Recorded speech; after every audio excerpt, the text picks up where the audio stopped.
Hi, I'm Dr. Chris. Thanks for joining me. Here to talk to you a little bit about coaching. You may or may not know about coaching. Frankly, when I started doing it, I didn't know much about it at all. I have been practicing acupuncture since 2008, and I've started noticing, and one of my teachers, way back when, told me his teacher told him, so we're going lineages now. He used to tell his patients, your problem is your life. Now, obviously, that stuck with me. And more and more I see it. Your problem is your life. We have our health problems manifest from a lot of times deeper stresses. I have a short story. There's a testimonial that relates to this also. I was doing acupuncture on a patient, and this young woman is a school teacher. And she was experiencing a lot of stress that day. She comes in, she's sneezing, sick, like really just not well. Her energy is just a disaster. Her health is even worse. And I'm like, what is going on with you today? And she says, well, it's the weather. I said, stop. It's not the weather. Everyone else here has this weather, and none of us look like you. What's really going on? Well, I'm getting a lot of work, and I'm swamped with work, and blah, blah, blah. So I'm like, is this all work that you're supposed to do? No, they keep asking me to do extra stuff at school. And I said, okay. And I'm just going to shorten this quite a bit, but I'm like, is this part of your job description? No. Okay. Maybe you have to do some horse trading the next time that you ask. If you honestly don't have the ability to do everything, ask to get, what can you take off my plate so I have time to do this? I would love to help you. And we again had this morning conversation.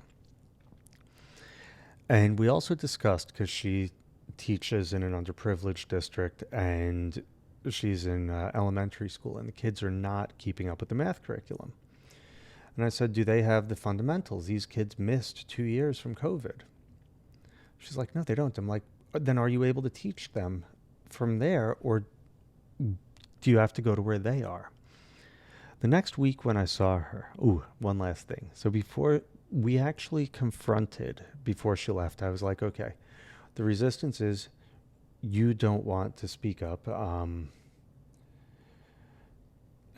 And it came up, you don't want, I hate to use this language, but you don't want to be a bitch.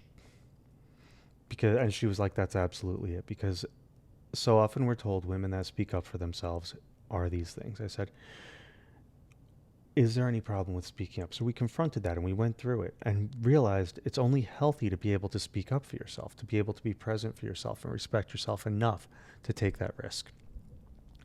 When she came back the next week, she was beaming. Great health, like just joy and happiness.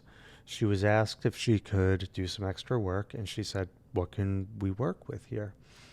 And they said, we have an observation coming up. Don't worry about doing the prep for that.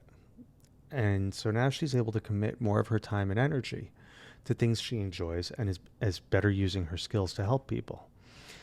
And there was, she spoke with the math specialist, and the math specialist asked what she was doing with the curriculum. And she's like, I'm, teaching the kids foundations. Because and now she's able, when she's working, to connect with the kids where they are. So this was only like a 10 or 15 minute coaching session. It's taking me just as long to describe it. And it was just beautiful and really productive, because this is what I call the shadow work. This is just such a straightforward and easy.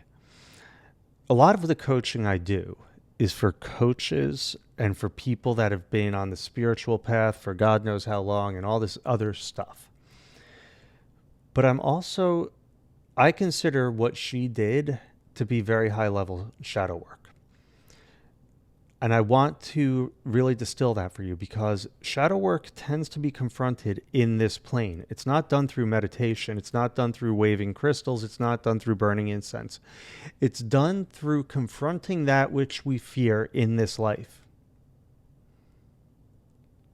Because that's what we fear in ourselves. It gets projected into our circumstances.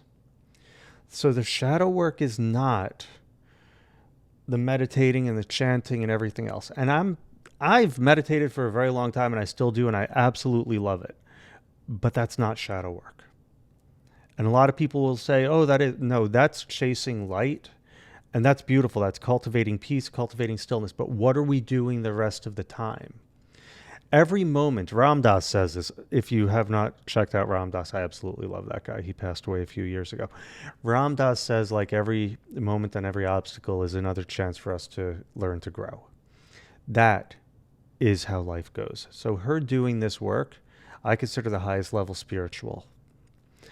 And so even though my coaching, I tend to emphasize that I do higher level because my background in meditation, spirituality, and the challenges that I've dealt with, and find these amazingly huge gaps in all the teachings that they're doing out there. And frankly, in my training and coaching, I'm just seeing these incredible deficiencies that are being pushed as certain styles that I do not believe serve people on the level that they're expecting. So I'm here delivering to you this story that could not be more plain and mundane. And this is what I call transformative, because her life has changed. Her view of herself has changed. Her value of herself has changed. Her relationship has changed. That's real spiritual growth. So, with that said, it's been a pleasure. If you have any questions, if you'd like to set up a session, see what I have to offer you, that's completely free, no pressure. Click the link below. We'll have a chat. And I look forward to hearing from you. If you learned anything from this, absolutely phenomenal. Enjoy.